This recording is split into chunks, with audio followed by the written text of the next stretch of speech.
Assalomu alaykum. Sahifa va muqova loyihasiga xush kelibsiz. Mazzami rubrikasini ilk videosini tayyorlayapmiz. Ushbu rubrikada yangi olgan kitobimiz haqidagi umumiy ma'lumotlar bilan bo'lishib ketamiz. Xo'p, bu kitob Mehmet Raufning Eylul asari. Kitob bizga Book Express kanali orqali Turkiyadan yetib keldi. Kanal admini ko'pchiligi ma'lum va mashhur bo'lgan Sitora opa. Sizga kattakon rahmat. Kitob bizga hamma xarajatlari bilan birga 170 mingga yetib keldi. Endilikda kitobni fizik xarakteristikasi bilan bo'lishib o'tsak. Xo'p, kitob Koridor nashriyotiga tegishli 2024-yil bosib chiqarilgan. Sifatiga keladigan bo'lsak, eshitishinglar mumkin.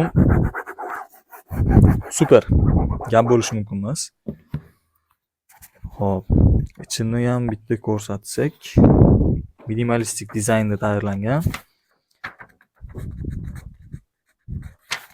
Kitobni varroqlari ham juda ajoyib, silliq ishlangan. Yozuvlar ham o'rtacha.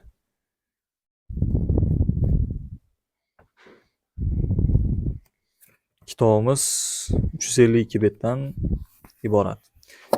Keyin bizga bunaqa bookmark ham berishdi. Juda chiroyli.